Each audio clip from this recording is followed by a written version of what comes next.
وہ شاید ہی کسی شخصیت کو اس وسعت اور گہرائی کے ساتھ عطا ہوئی ہو۔ چند سال پہلے ان کا انتقال ہوا، اور یہ ہر سال سرزمین قم المقدسہ میں عشرہ محرم کی مجالس سے خطاب کیا کرتے تھے، اور ان کے شاگردان نے ان کی ان تقاریر اور مجالس اور خطابات کو جمع کیا۔ یہ کتاب ہے جس کے صفحات تقریباً 750 سے زیادہ ہیں، اور اس کتاب کا نام ہے حسین ابن علی شہید فرہنگ پیشرو بشریت، اور اس موضوع پر یہ منفرد کتاب ہے۔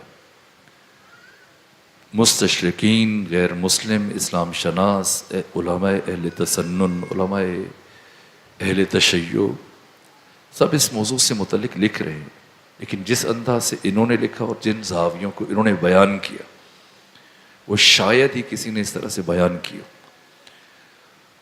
لیکن جو بات مد نظر ہے، اپنی کتاب کے آغاز میں انہوں نے جہاں سے گفتگو شروع کی،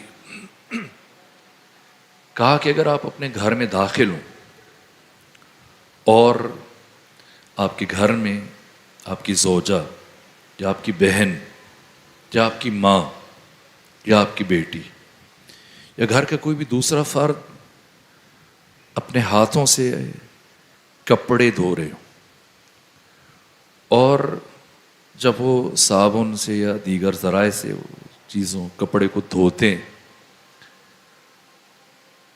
تو وہ کہتے ہیں کہ اس سے بلبلے پیدا ہوتے ہیں۔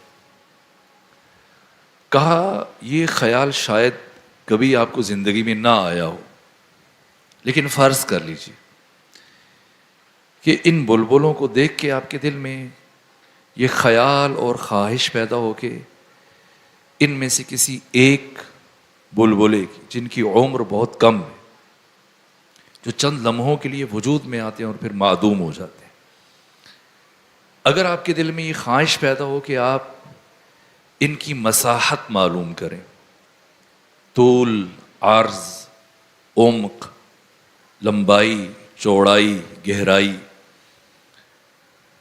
تو اس کے لیے آپ کسی مہندس اور انجینئر جو اس علم کا ماہر ہے اس کی طرف رجوع کریں گے، اور وہ خود بھی اس علم کو جاننے والے تھے۔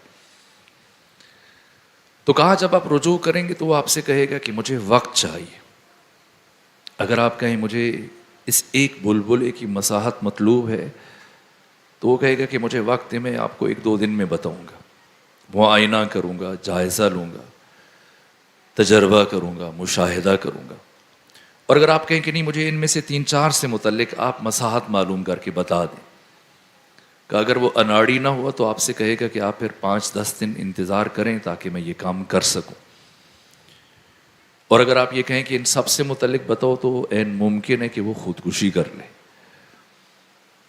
کہا یہ ایک سادہ ترین بات جو ہم جسے سرے سے درخور اعتنا نہیں جانتے، اور کبھی زندگی نے ہم نے ایسے سوچا بھی نہیں، کبھی ہمیں آج تک ایسا خیال بھی نہیں آیا ہوگا، ایک حقیر ترین، ایک ناچیز وجود، لیکن اگر ہم اس سے متعلق بھی صرف اس کی مساحت جاننا چاہتے ہوں تو اس کے لیے کتنا وقت چاہیے، کتنی دقت چاہیے، غور و فکر چاہیے، ممارست چاہیے۔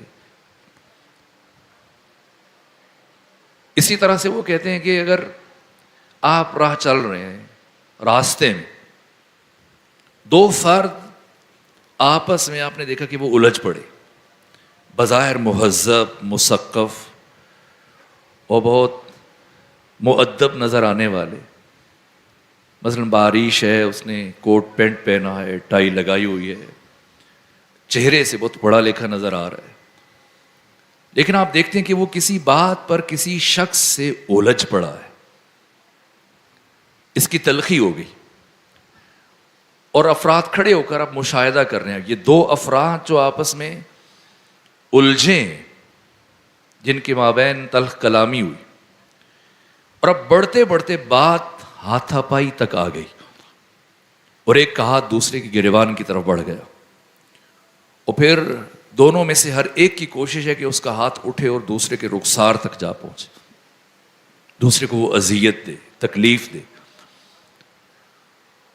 اور پھر ان کی زبان سے جو الفاظ جاری ہو رہے ہیں ان الفاظ پر ان کا کنٹرول نہیں ہے.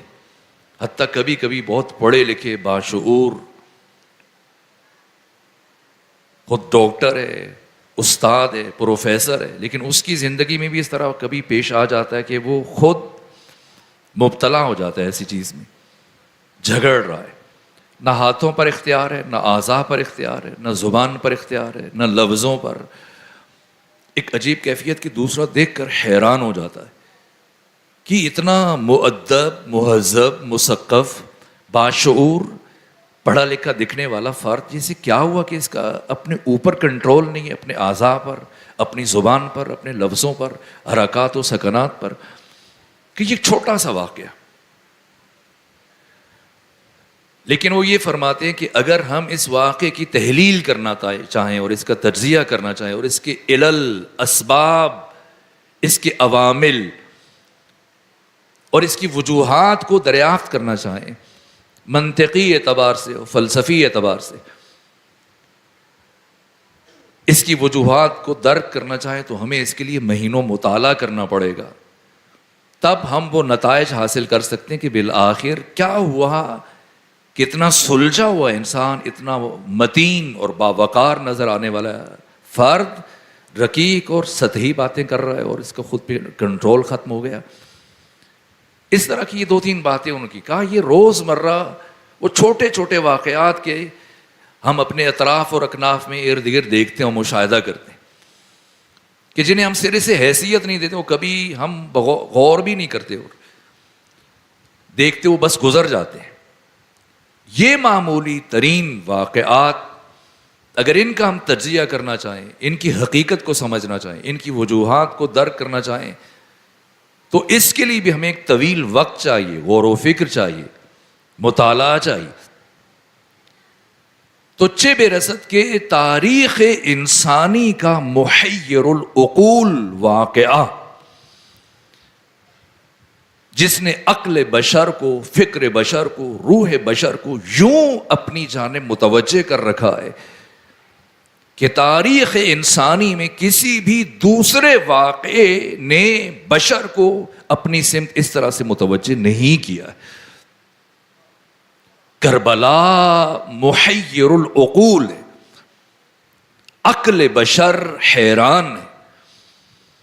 شبیر حسن خان جوش ملی آبادی کا ایک ان کے سلام کے اشعار میرے ذہن میں آ رہے ہیں. وہ فرماتے ہیں کہ اب پڑھ رہے تھے، تو نے حسین دہر کو ششدر بنا دیا، حیران کر دیا کہ کائنات کے عقلاء، دانشور، فلسفی انگشت حیرت کی انگلی کو اپنے دانتوں کے نیچے دبائے کربلا اور عاشور کی رفعتوں اور بلندیوں کو جائزہ لے رہے ہیں، اور یہ انگلی قیامت تک ان کے دانتوں سے نیچے سے نہیں نکل پائے گی اور یہ حیرت کبھی ختم نہیں ہو پائے گی. تو نے حسین دہر کو ششدر بنا دیا. کیسے ششدر بنایا؟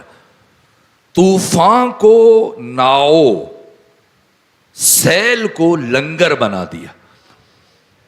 جو طوفان آیا تھا نابود کرنے کے لیے کہ ہر چیز عدم ہو جائے، اسی عدم سے تو نے وجود کو خلق کیا اور ناممکن کو ممکن بنایا. اور وہ سیل اور سیلاب جو بشریت کو نابود کرنے کے لیے آیا تھا، تو نے اسی کو ناؤ بنایا، کشتی نجات بنا دیا. تو نے حسین دہر کو ششدر بنا دیا، طوفان کو ناؤ، سیل کو لنگر بنا دیا، ان تلخیوں کو قند بنایا جو زہر تھیں. ان تلخیوں کو قند بنایا جو زہر تھیں، پھر مسکرا کے قند مکرر بنا دیا. اور کیا کیا؟ جب پتھروں کو لوگ بتوں میں بدل چکے، تو نے بتوں کو توڑ کے پتھر بنا دیا. یہ حسین ابن علی کہ بشر حیران ہے، کیا کیا ہے. جب 3 بر اعظموں میں 9.5 کروڑ افراد پر سکوت ہے، سناٹا ہے، خاموشی ہے، اور امام الانبیاء سید الرسل ختمی مرتبت کی مسند اور ممبر پر روح ارضی کا کثیف ترین، نجس ترین اور پلید ترین فرد رینگتے ہوئے اسی مسند پر جا پہنچا، صرف 50 سال گزرنے کے بعد، 60 ہجری کے اواخر میں، اور اتنے بڑے سانحے کے بعد سکوت ہے، سناٹا ہے۔ میں عرض کروں گا کہ مدینہ ابھی بھی بڑی بڑی شخصیات موجود ہیں، اصحاب ہیں، تابعین ہیں، لیکن سکوت ہے۔ مدینہ خاموش ہے، مکہ خاموش ہے، حجاز خاموش ہے، سرزمین اسلام ایک سکوت طاری ہے، ایک سناٹا اور خاموشی، اور ایسے میں ایک آواز بلند ہوتی ہے اور اسلامی دنیا سے ایک شخصیت اٹھتی ہے، چند بچوں کے ہمراہ۔ آج چاند نظر آ گیا، شب اول محرم، کچھ بچیوں کے ساتھ، کچھ خواتین کے ساتھ، چند مردوں کے ساتھ، اور مدینہ چھوڑ رہے ہیں۔ تعجب یہ ہے کہ جب ہر طرف سکوت اور کوئی نہیں اٹھا، ایک شخصیت اٹھی اور لوگ اسی کو رکنے کا مشورہ دے رہے ہیں کہ فرزند رسول آپ عراق نہ جائیے، جن کے جواب میں سید الشہداء نے جہاں اور باتیں ارشاد فرمائیں، ایک جملہ ارشاد فرمایا، تمہید استوار ہو جائے اور کل سے ہم اپنے موضوع کی طرف بڑھیں گے، اور عاشورہ اور کربلا کی تفسیر کے سلسلے میں جس حد تک توفیق ہوگی بیان کریں گے۔ حضرت نے یہ تاریخی جملہ ارشاد فرمایا جس سے پوری کیفیتوں کو، ان پورے حالات سے متعلق ایک جملے میں سمندر کو کوزے میں سمو دیا۔ فرمایا الناس عبید الدنیا۔ کیوں سارا مدینہ خاموش ہے؟ کیوں اکیلے حسین مدینے سے روانہ ہو رہے ہیں؟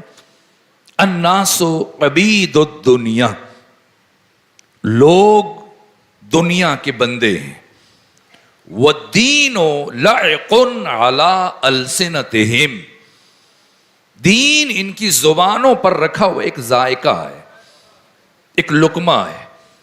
کیسے پتا چلے کہ حقیقی معنی میں دیندار ہے؟ اصول ارشاد فرما اذا محسوا بالبلاء قل الدیانون، جب آزمائش اور امتحان میں مبتلا ہوتے ہیں تو پھر دیندار بہت کم رہ جاتے ہیں۔ تمہید استوار ہو جائے اس لیے ابتدائی جملے عرض کروں، یہ دین کیا ہے؟ دین سعادت بشر کا وہ منشور ہے جسے حق تعالی نے بشر کی دنیاوی اور اخروی نجات اور سعادت کے لیے خود قرار دیا ہے۔ دین بنانے والا خود خدا ہے۔ کس کے لیے؟ بشر کے لیے، تاکہ وہ دنیا میں بھی سعادت مند ہو جائے اور آخرت میں بھی سعادت مند ہو جائے، اور قیامت تک آنے والے ہر بشر کی ہر طرح کی مشکل کا حل اس نے دین کے دامن میں محفوظ کر دیا۔ یہ دین ناموس سے پروردگار ہے۔ امام چہارم سے پوچھا گیا فرزند حسین بتائیں یہ جو احادیث میں اور روایات میں اور آپ کے جد بزرگوار پیغمبر اسلام سے جو احادیث ہم تک پہنچی ہیں، ان میں اللہ کو غیور کہا گیا ہے کہ خدا غیرت مند ہے، تو کہا غیرت الہیہ سے مراد کیا ہے اور اللہ کے غیرت مند ہونے پر کیا دلیل ہے؟ تو امام علی زین العابدین سید سجاد علیہ آلاف و تحیید و ثنا نے ارشاد فرمایا کہ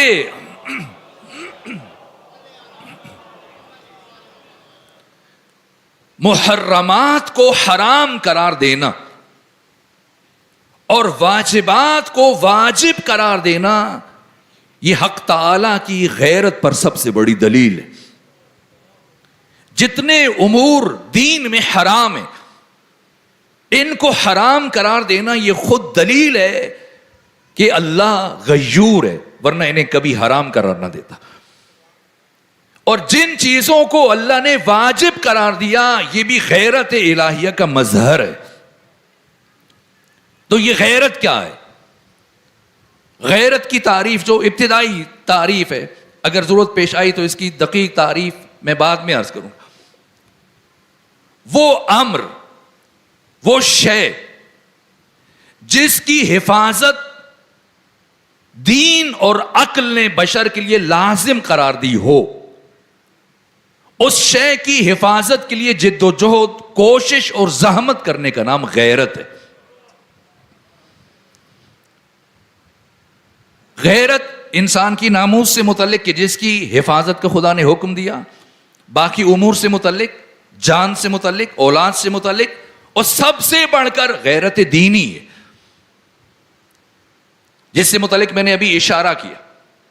سب سے بڑھ کر غیرت دینی ہے جس کے تحفظ کے لیے لازم ہے. خود یہ شہید استاد مرتضی مطہری کا جملہ ہے کہ روز عاشور میدان کربلا میں ان شہادتوں اور قربانیوں کے بعد اور مصائب، آلام اور مشکلات کے پہاڑ ٹوٹنے کے بعد روح حسین ابن علی اور اس اوج پر، اس عروج اور اس رفعت اور معراج پر پہنچی ہوئی ہے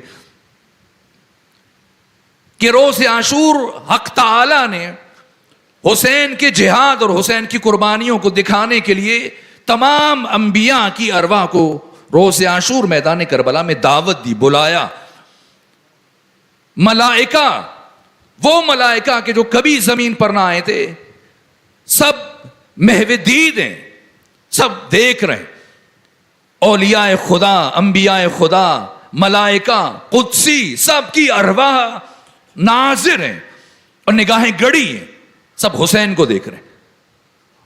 اور شہید مرتضی مطہری نے لکھا کہ ان قربانیوں کے بعد روح حسین ما سوی اللہ، جو بھی صحرائے کربلا میں ہے، جتنے بھی حضار ہیں، انبیاء، اولیاء، صالحین، اتقیاء، ملائکہ، فرشتے، روح حسین اس اوج، عروج، معراج اور رفعت و بلندی پر نائل ہے کہ ان سب سے بلندتر، ان سب سے اوپر اس اوج پہ روح حسین کا. لیکن ایک شے اس لمحے بھی خود حسین سے بلندتر ہے، اور وہ عالی ترین ہدف اور مقصد ہے کہ جس کے لیے خود حسین اپنے آپ کو قربان کرنے کے لیے پیش کر رہے ہیں. وہ دین خدا ہے. دین خدا یعنی ناموس پروردگار، یعنی غیرت الہیہ. حسین جو ناموس پروردگار پر قربان ہوئے.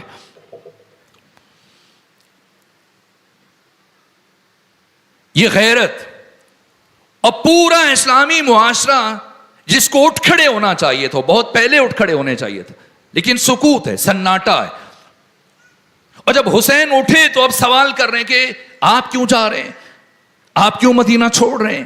قریبی ترین شخصیات، صحابہ کی اولادیں، وہ افراد جنہیں شرف صحابیت حاصل ہو چکا ہے، تابعین، حیرت سے کہہ رہے ہیں آپ کیوں جا رہے ہیں، مشورے دے رہے ہیں، حتی بعض نصیحتیں کر رہے ہیں. جو جوابات حضرت نے ارشاد فرمائے ان میں سے ایک جملہ میں نے آج تمہید کے طور پہ عرض کیا. فرمایا الناس عبید الدنیا، لوگ دنیا کے بندے، والدین، سب خاموش ہیں تو حسین کیوں اٹھ رہے؟ والدین لائق علی السنتہم، دین ان کی زبانوں پر رکھا ہوا ایک ذائقہ. اذا موحسوا بالبلاء قل الدیانون. تو یہ دین کیا ہے؟ دین سعادت بشر کا منشور ہے جس پر عمل کر کے انسان دنیا میں بھی سرخرو ہو سکتا ہے اور آخرت میں بھی سعادت مند بن سکتا ہے.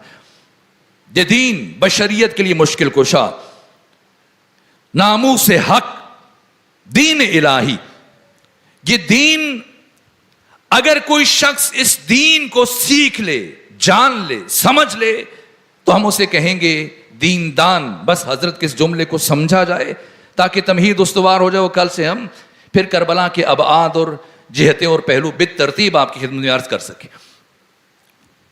جو اس دین کو سمجھ لیتا ہے، اس کے مزاج کو اور اس کی تعلیمات کو درک کر لیتا ہے، ہم اس شخص کو کہیں گے کہ یہ دیندان ہے. جیسے آپ کے یہاں کہا جاتا ہے قانون دان، جیسے آپ کہتے ہیں سیاست دان، ایسے دین دان. دین جو منشور بشر ہے، اگر کوئی اسے سمجھ لے، سیکھ لے، کہا جائے گا یہ دیندان ہے، اس نے دین کو جان لیا. دیندان کے لیے مسلمان ہونا شرط نہیں ہے، سنی ہونا شرط نہیں ہے، شیعہ ہونا شرط نہیں ہے. عین ممکن ہے کہ انسان دین جان لے لیکن وہ مسلمان نہ ہو، وہ شیعہ نہ ہو، سنی نہ ہو. ابھی بھی آپ چلے جائیں دنیا کی جو بڑی یونیورسٹیاں ہیں عالمی سطح پر، وہاں باقی علوم جہاں پر تدریس کیے جا رہے ہیں، وہاں پر اسلام کو بھی مضمون کے طور پر پڑھایا جا رہا ہے. اور افراد سالہ سال محنت کرتے ہیں، پڑھتے ہیں، تحقیق کرتے ہیں، تھیسز لکھے جاتے ہیں، اسناد دی جاتی. یہاں تک کہ خود اگر آپ اسرائیل چلے جائیں، سب سے زیادہ اسلام سے متعلق مسلمانوں کے علاوہ جس ملک میں اسلام پڑھا گیا اور پڑھایا گیا وہ خود اسرائیل ہے. وہ کتابیں جو ہمیں میسر نہ ہوں آپ کو تل ابیب میں مل جائیں گی. آیت اللہ ناصر مکارم شیرازی بیان فرما رہے تھے جنہوں نے تفسیر نمونہ تحریر کی. وہ کہہ رہے تھے مجھے ایک کتاب چاہیے تھی اور مجھے پتا چلا کہ یہ تل ابیب کی لائبریری موجود ہے. میں نے مختلف ذرائع سے رابطہ کیا کہ وہ کتاب مجھے مل جائے، اس کی فوٹو کاپی مجھے دے دیں، چاہے جتنی قیمت لے لیں مجھ سے. تو ان کہا کہ جتنی آپ کہہ رہے ہیں اس سے بھی کئی گنا زیادہ قیمت لکھیں تب بھی آپ کو اس کتاب کا کوئی نسخہ یا اس کی فوٹو کاپی نہیں ملے گی. عالمی سطح پر دنیا کی بڑی درسگاہوں میں، یونیورسٹیوں میں اسلام کو، دین کو پڑھا جا رہا ہے، اس پر تخصص کیا جا رہا ہے، اسپیشلائزیشن کی جا رہی ہے. اور عجیب بات ہے کہ دین پڑھانے والے، اسلام پڑھانے والے عالمی سطح پر ان بڑی درسگاہوں میں غیر مسلم ہیں، عیسائی ہیں، بلکہ اکثر اساتید اسلام پڑھانے والے دنیا میں یہودی ہیں، ہندو بھی ہیں. اس کا مطلب کیا ہے؟ اس کا مطلب یہ کہ انسان عقیدے، ممکن ہے کہ عقیدے کے اعتبار سے ہندو ہو لیکن اسلام کو جانتا ہو، عقیدے کے اعتبار سے سکھ اور عیسائی ہو، یہودی ہو، لیکن اسلام کی معلومات رکھتا ہو، تاریخ اسلام، فقہ اسلام، تفسیر اسلام اور اسلام کی باقی جزیات کے بارے میں آگاہی رکھتا ہو. تو صرف دین جان لینے سے کوئی دیندار نہیں بنے گا، نہ کہلائے گا. اس سے ہم کہیں گے دیندان، یعنی دین جانتا ہے، جیسے قانون دان جو قانون جانتا ہے. مگر ہر قانون دان قانون پہ عمل کرتا ہے؟ سب سے زیادہ قانون کی دھجیاں کون بکھیرتا ہے؟ جو خود قانون جانتا ہے، وہ ساری باریکیاں سمجھ کے کہ یہاں سے اس ترتیب سے یہ چیز جواز بنا کے آپ قانون شکنی کر سکتے. تو یہ ممکن ہے. دیندار انسان کیسے بنتا ہے؟ جو صرف دین سیکھ لے اسے کبھی دیندار نہیں کہا جائے گا. یہ ہے دیندان. دیندار کون ہے؟ کہ جو دین کو کتابوں سے نکال کر، مدرسوں سے نکال کر، لائبریریوں سے نکال کر اپنی زندگی میں لے آئے. اس کی انفرادی زندگی، اس کی اجتماعی زندگی، اس کی سیاسی زندگی، اس کی ثقافتی زندگی، اس کی معاشی اور معاشرتی زندگی، اس کی سماجی زندگی دین کے مطابق ہو جائے. یہ کہلائے گا دیندار. دیندار. ورنہ اگر کسی شخص کے گھر کے اندر تو دین ہے، آفس میں دین نہیں ہے، مسجد میں دین ہے لیکن بازار میں دین نہیں ہے، اور اس نے مسجد میں اور مدرسے میں دین کو پابند کر کے رکھا ہوا اور 5 وقت دین کی سلامی کے لیے پہنچ جاتا ہے کہ بڑی مقدس جگہ ہے، یہاں دین قید ہے اور یہ دین کا قید خانہ ہے، تو اسے دیندار نہیں کہا جائے گا. دیندار وہ کہ جو دین کو اپنی زندگی کے ہر پہلو اور ہر جہت کے لیے منشور قرار دے دے اور اس کے مملکت وجود پر 100% دین کی حاکمیت برقرار ہو جائے. یہ ہے دیندار. اب سمجھے سید الشہداء کیا بیان فرما رہے. ایک تیسرا طبقہ بھی ہے جو نہ دین جانتا ہے، نہ اس نے دین کو زندگی کے لیے منشور قرار دیا. اس کے باوجود یہ دین کی باتیں کرتا ہے, دین پر تبصرے کرتا ہے, دین کی گفتگو کرتا ہے, حلال و حرام سے متعلق اور دین کی بڑی جزیات بیان کرتا ہے, یہ ہونا چاہیے نہیں ہونا چاہیے. درحالی کہ نہ اس نے دین کی دقتوں کو سمجھا ہے, نہ دین کو منشور قرار دیا, پھر بھی دین کی باتیں کرتا ہے, تبصرے کرتا ہے. یہ کون ہے؟ سید الشہداء کے اس فرمان کے تناظر میں یہ ہے دین باز. دین باز جو دینی کھیل کھیلتا ہے. اگر ہم تھوڑا اور آسان کر دیں, روزمرہ جو جیسے ایک سیاست دان ہے جو سیاست جانتا ہے, ایک سیاست مدار ہے جو جاننے کے علاوہ عملی طور پر بھی سیاست کرتا ہے, اور ایک ہے سیاست باز جو نہ سیاست جانتا ہے نہ سیاست کرتا ہے, بس سیاسی کھیل کھیلتا ہے. پاکستانیوں کو یہ بتانے کی ضرورت ہے, اس ملک میں شاید ہمیں سیاست دان بھی نہ ملے, سیاست مدار بھی نہ ملے, لیکن جس طرف نگاہ اٹھے گی آپ کو سیاست بازوں کی بھرمار نظر آئے گی. جیسے قانون دان, قانون مدار, قانون باز. تو اب بتائیے, بس میں گفتگو کو سمیٹوں اور تمہید استوار ہو جائے. حسین کون ہے اور کیوں حضرت نے قیام فرمایا, تاکہ کل سے بالترتیب ہم ان مطالب کو بیان کرنا شروع کریں. کیوں سکوت ہے, کیوں سناٹا ہے؟ اس لیے کہ سماج میں, معاشرے میں دین بازوں کی بہتات ہوتی ہے, جو دین سے متعلق تبصرے کرتے ہیں, دین سے متعلق گفتگو کرتے ہیں. اور آج 1400 سال گزرنے کے بعد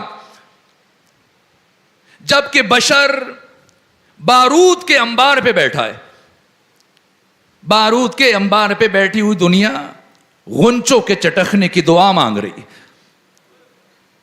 یہ جو آتش فشاں کے دہانے پہ بیٹھا ہے, یاس اور نومیدی کے گڑھوں میں گرا ہوا انسان ہے, اور چاہتا ہے کہ کوئی مسیحا ہو, کوئی مشکل کشا ہو, کوئی آج کے بشر کو ان مسائل سے نکالے, انفرادی اور اجتماعی مسائل سے. آج جہاں عالمی سطح پر بدامنی ہے, ظلم ہے, عدوان ہے, آپ یہاں پنکھوں کے نیچے ان قالینوں کے اوپر تشریف فرمائیں. ابھی ہزاروں کی تعداد میں اگر فلسطین و غزہ چلے جائیں تو ہزاروں بچے وہ بھوک کی وجہ سے ان کو پانی میسر نہیں ہے, کھانا میسر نہیں, ملبے کے ڈھیروں پر بیٹھے ہوئے. یہ جو پوری عالمی سطح پر کیفیات ہے, بشر ایک مسیحا کی تلاش میں, ایک منجی کی تلاش میں, کوئی مشکل کشا ہو جو بشر کے دکھوں اور دردوں کا مداوع کرے. کس سے توقع کریں؟ دین بازوں سے یا سیاست بازوں سے, یا وہ بڑے بڑے ادارے جو عالمی سطح پر حقوق بشر کے تحفظ کے نام پر مارا سے وجود میں آئے, سلامتی کونسل سے, اقوام متحدہ سے, کہ وہ بشریت کے رستے ہوئے زخموں پر مرہم رکھیں, بشر کے درد کا مداوع کریں, ان مصیبتوں اور مشکلوں سے بشر کو نکالیں. کس سے امید رکھیں؟ یہ اقوام متحدہ سلامتی کونسل, اس سے متعلق ایک مناسب ایک جملہ عرض کر دوں. مرحوم اقبال جو اسی سرزمین سے تعلق رکھتے اور اسی آپ کے شہر میں مدفون ہے, جب انگلستان سے اپنی تعلیم مکمل کر کے واپس آئے بر صغیر میں, تو اس زمانے میں اقوام متحدہ کی داغ بیل ڈالی جا رہی تھی اور ابتدائی مراحل طے ہو رہے تھے. اور دوسری جنگ عظیم کے بعد اب کوشش تھی کہ ایسا ادارہ قائم ہو جائے جو بشر کو امن اور سکون اور سلامتی کا پیغام دے, جو حقوق بشر کی حفاظت کر سکے. ابھی ابتدائی سال تھے, اور اس عرصے میں جب مرحوم اقبال اپنی پڑھائی مکمل کر کے انگلستان سے واپس بر صغیر آئے ہندوستان, تو لوگ ملے اور انہوں نے پوچھا کہ بتائیں یہ جو انجمن بن رہی ہے, یہ جو ادارہ بن رہا ہے حقوق بشر کے نام پر, اس کے بارے میں آپ ہمیں بتائیں یہ کیا ہے. تو شعر میں جواب دیا مرحوم اقبال نے,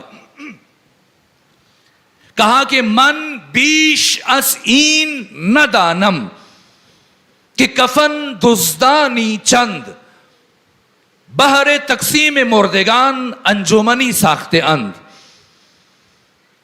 کہ میں اس سے زیادہ جو تم پوچھ رہے ہو اس انجمن سے متعلق, یہ جو ادارہ بن رہا ہے, اس سے زیادہ نہیں جانتا. من بیش از این نہ دانم، میں اس سے زیادہ نہیں جانتا کہ کفن دزدانی چند، کچھ کفن چور اکٹھے ہوئے. کیوں اکٹھے ہوئے؟ بہر تقسیم مردگان انجمنی ساختے ہیں. یہ مردوں کو اور قبروں کو تقسیم کرنے کے لیے انہوں نے ایک انجمن بنائی. میں بچوں تک تاکہ بات پہنچ جائے تھوڑی سی وضاحت کر دوں. مثلا کچھ پیشے ایسے ہیں دین میں جنہیں مکروہ قرار دیا گیا. مکروہ اسے کہتے ہیں جس کے ترک میں ثواب ہو، چھوڑنے میں ثواب. جیسے ابھی آپ نے مغرب عشاء پڑھی، اس سے پہلے آپ نے وضو کیا، وضو کے پانی کو ٹاول سے خشک کرنا یہ مکروہ ہے. اس لیے چھٹے امام فرماتے ہیں کہ اگر کوئی وضو کے پانی کو خشک کرے، وضو کیا لیکن اس کے پانی کو خشک کر دیا، اس کے لیے ایک حسنہ ہے. لیکن اگر خشک نہ کرے اور اس کو چھوڑ دے اور وہ بذات خود کچھ وقفے کے بعد ہوا سے خشک ہو جائے تو اس کے لیے 30 نیکیاں. تو عبادات میں مکروہ سے مراد ہے کہ ثواب کم ہو جاتا ہے. تو کچھ پیشے ایسے ہیں دین میں جن کو اختیار کرنا مکروہ ہے. جس طرح سے مثلا قصابی کا پیشہ، اگر کوئی قصاب بن جائے، مرغیاں ذبح کرے، جانور ذبح کرے اور اسی میں اس کی رزق و روزی ہے، اگر کوئی قصابی اختیار کرے تو دین نے اسے مکروہ قرار دیا. کیوں مکروہ ہے؟ اس لیے کہ اس کا رزق ایک ذی روح کی موت سے جڑ گیا.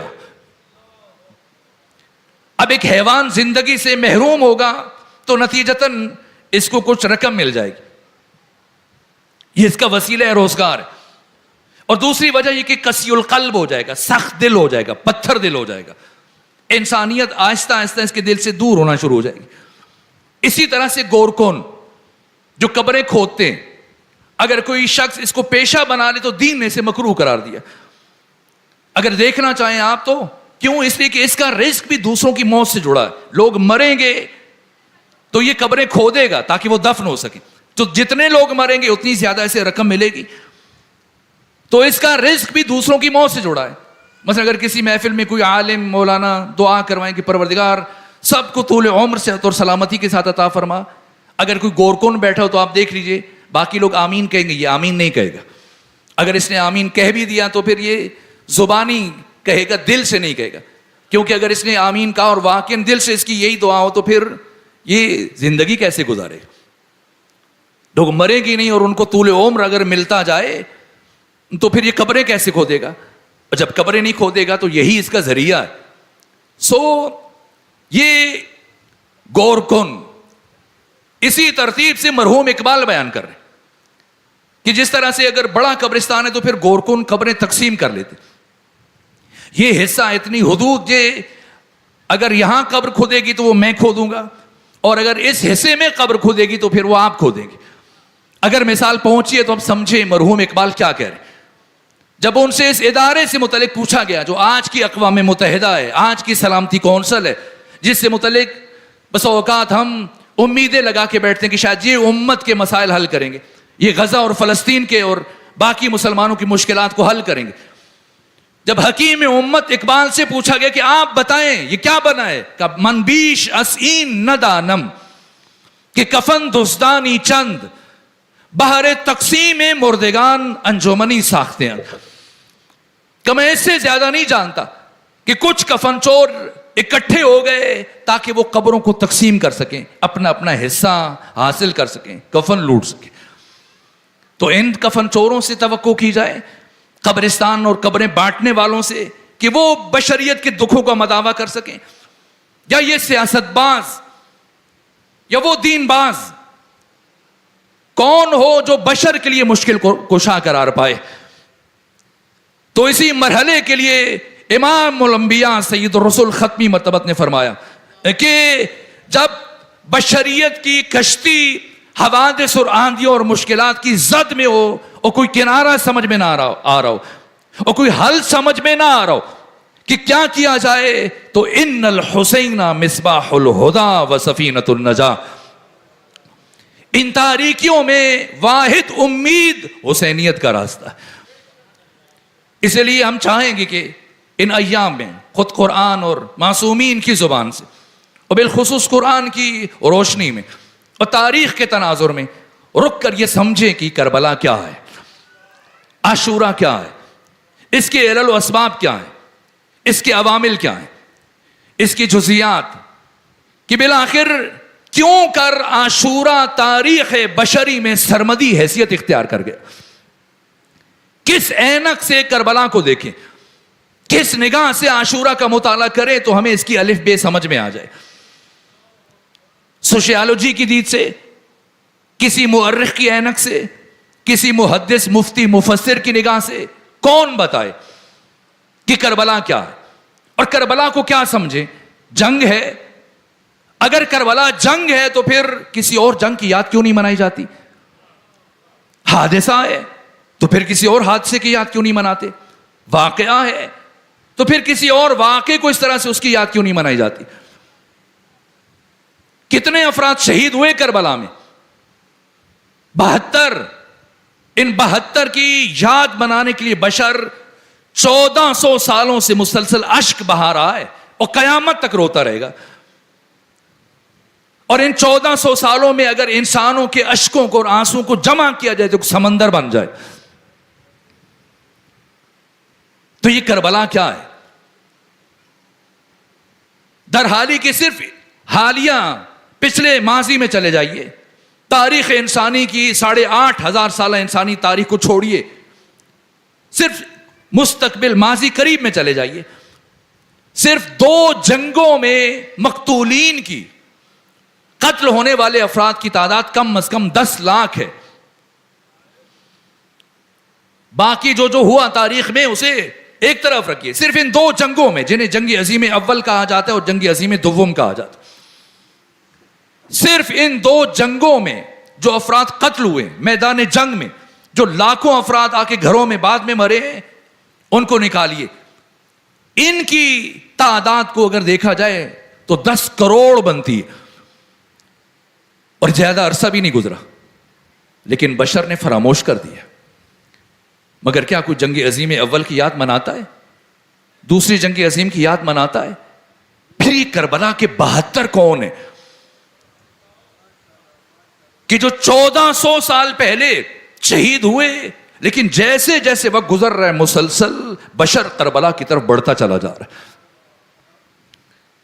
آج چاند کی شب ہے اور کل سے 1 محرم ہے. آپ دیکھیں عالمی سطح پر ایک مرتبہ نگاہ دوڑائیں، پوری دنیا کا نظام بدل کر رہ گیا، ہلچل مچ گئی. عزاخانوں کو سجایا جا رہا ہے، تیاریاں کی جا رہی ہیں، آمادہ ہیں، لوگ لباس بدل رہے ہیں، لباسوں کا رنگ تبدیل ہو رہا ہے، لوگ اپنے معمولات کو تبدیل کر رہے ہیں. جس نے آفس جانا ہے اس کی کوشش ہے کہ وہ زیادہ سے زیادہ زمین پر بیٹھے کربلا کے ان شہیدوں کا ذکر کرے، ان شہیدوں کا ذکر سنے. خواتین کو اب زیادہ کھانا بنانے کا ہوش نہیں ہے، کوشش ہے کہ زیادہ سے زیادہ مجالس اعزاء میں شرکت کریں. رات بس اوقات بہت دیر سے بعض مقامات پہ مجالس ہوتی ہیں، آدھی رات ہو جاتی ہے، خواتین بزرگ اپنے چھوٹے چھوٹے بچوں کو بچیوں کو انگلی سے پکڑے ہوئے، بعضوں کو اٹھائے ہوئے چل رہے ہیں. یہ کیا ہو رہا ہے؟ پوری کائنات میں ایک نظام بدل کر رہ جاتا ہے. یہ حسین کون ہے؟ یہ کربلا کیا ہے؟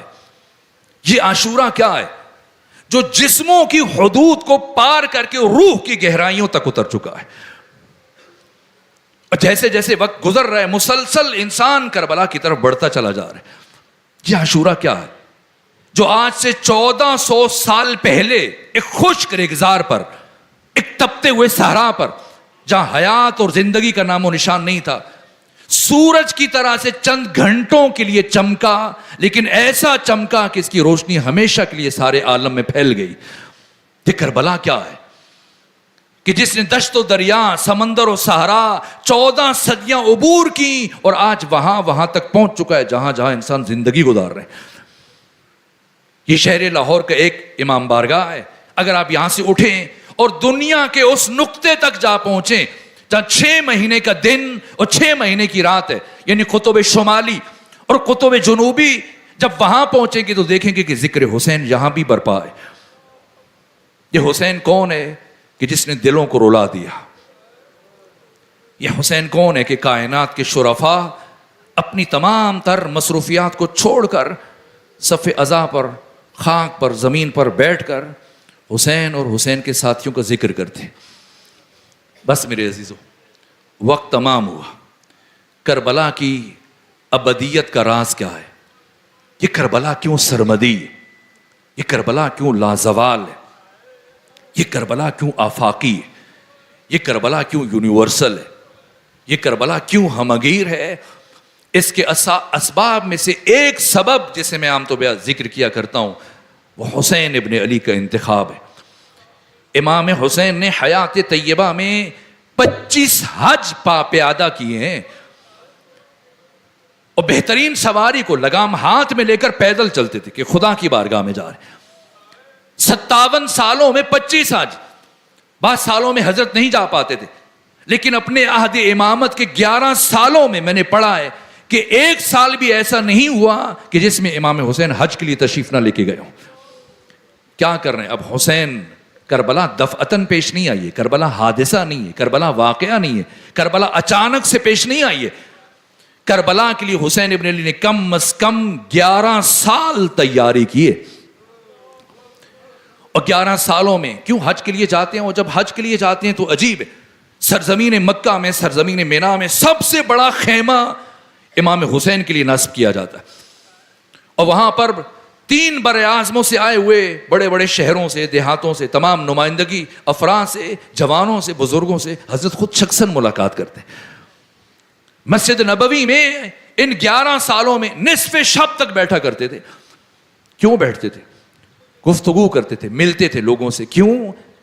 ان 3 بر اعظموں میں 9.5 کروڑ مسلمانوں میں سے حسین ابن علی وہ موتی چن رہے ہیں، وہ جوہر چن رہے ہیں، وہ پھول چن رہے ہیں جنہیں جمع کر کے حسین ابن علی ایک ایسا گلدستہ مرتب کریں کہ جس کی خوشبو رہتی دنیا اور بہتے پانی تک سرمدی ہو جائے.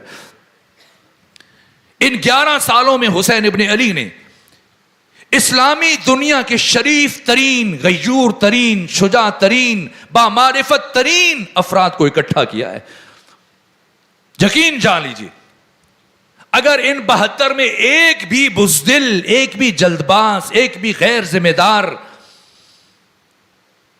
فرد شامل ہوتا تو کربلا کبھی بھی تاریخ انسانی میں سرمدی حیثیت اختیار نہ کر سکتی. مجھے بتایا کہ آج علم کشائی ہے، تو اسی لیے چاہتا ہوں کہ ایک جملہ بس وجود مبارک حضرت ابو الفضل عباس سے متعلق عرض کروں، جو اس عاشورہ اور کربلا کی روح ہے. میں بیان کروں گا آنے والے دنوں میں. 72 کا انتخاب حسین نے کیا، لیکن ان 72 کے لیے جس ہستی کو سپہ سالار اور علم بردار منتخب کیا گیا، جن کے علم کی شبی کی آج علم کشائی ہوگی، یہ انتخاب یہ خود حسین نے نہیں کیا، آپ کی مادر گرامی فاطمہ زہرا نے کیا. آپ کے بابا امیر المومنین علی ابن ابی طالب علیہ السلام نے کیا.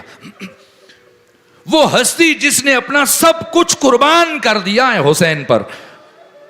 عباس یعنی سراپا وفا، عباس یعنی مجسم وفا. کیا کیا کیا ہے.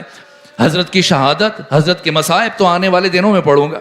آج ابتدائی مجلس میں بس 2 جملے عرض کروں تاکہ گفتگو مکمل ہو جائے، عبادت مکمل ہو جائے. روز عاشور جب آپ کے 3 بھائی شہید ہو چکے تو ایک 11 سالہ بچے کو اپنے ہمراہ لیا اور جیسے کوئی سائل کسی سے مانگنے کے لیے جاتا ہے، یوں دست بستہ آقا حسین کی بارگاہ میں کھڑے ہو گئے. اپنے بیٹے جناب عبداللہ کو ساتھ لیے ہوئے امام حسین کے پاس کھڑے.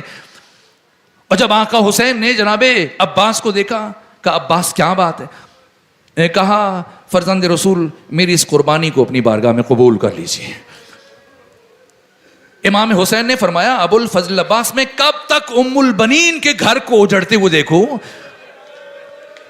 آپ کے 3 بھائی شہید ہو چکے ہیں، یہ بچہ چھوٹا ہے، ابھی بالغ نہیں ہے، قربانی ساکت ہے. لیکن عباس سے کہ زار زار گیریاں کیے جا رہے ہیں. کہا کہ میری حسرت ہے، میرے فرزند کو اپنی بارگاہ میں قبول کر لیجیے. بڑی مشکلوں سے آپ کے فرزند جناب عبداللہ کو روز عاشور کربلا میں اجازت ملی. اور جب اجازت ملی تو اب عباس خوش ہیں. اپنے ہاتھوں سے اپنے فرزند کو آمادہ کیا، تیار کیا. چھوٹے تھے اس لیے آپ کو گھوڑے پر بٹھا کے نہیں بھیجا گیا بلکہ پیدل گئے جناب عباس کے فرزند, اور جناب عباس نے خود تیار کیا. آپ کی چونکہ سن مبارک چھوٹا تھا, کوئی زرہ یا خود نہیں پہنایا گیا بلکہ جناب عباس نے خود اپنے ہاتھوں سے بیٹے کے سر پر امامہ پہنایا, آمادہ کیا, تلوار حمائل کی, اور آپ کے فرزند جب میدان کربلا کی طرف جانے لگے تو جناب عباس نے آواز دی, کہا اے میرے بیٹے میری وصیت سنو, میری بات سنو, اے میرے عبداللہ آپ زندگی میں پہلی مرتبہ میدان جنگ کی طرف جا رہے ہیں, اور آج جب آپ میدان جنگ میں جائیں گے تو آپ کو چاروں طرف سے دشمن حملہ آور ہوں گے, آپ پر تیر چلیں گے, تلواریں چلیں گی, نیزے چلیں گے, آپ کو زخم لگیں گے, تکلیف ہوگی, لیکن میرے بیٹے جب چاروں طرف سے دشمن حملہ آور ہو جائے اور زخموں پر زخم لگیں تو بھاگ کر خیموں کی طرف واپس نہ آنا, بس اتنا ذہن میں رکھنا کہ تم علی ابن ابی طالب کے پوتے ہو. ایک مرتبہ آپ کے فرزند چلے اور چل کر ایسی جنگ کی کہ اپنے دادا علی کی جنگ کی یاد تازہ کر دی, اور بہت دیر تک لڑتے رہے اور بڑے بڑے دشمنوں اور سورماؤں کو فنار کیا, یہاں تک ایک مرتبہ آپ کو چاروں طرف سے گھیرا گیا. پھر آپ کے اوپر دشمن حملہ آور ہوا, تیر جن کے پاس تیر تھے وہ تیر چلا رہے تھے, جن کے پاس نیزے تھے وہ نیزے مار رہے تھے, یہاں تک کہ میں نے پڑھا جناب عباس کے فرزند کے جسم کے ٹکڑے کٹ کٹ کے کربلا کی زمین پر گر رہے تھے. اور اب جب محسوس کیا کہ میں مزید کھڑے ہو کر جنگ نہیں کر پاؤں گا تو اب زمین پر گرے, اور جب زمین پر گرے تو اپنے بابا کو آواز دی, کہا بابا میرا سلام قبول کیجئے, اور اپنا رخ بھی خیام کی طرف نہیں کیا, نجف کی طرف منہ کر کے اپنے بابا کو آواز دی. اور جب جناب عباس نے بیٹے کے آخری سلام کو سنا, گھوڑے کو ایڑ لگائی اور اپنے بیٹے کی لاش تک پہنچے. جیسی عباس اپنے فرزند کی لاش کو اٹھانے لگے, ایک مرتبہ ناگا ایک ہاتھ آپ کے کندھے پر آیا.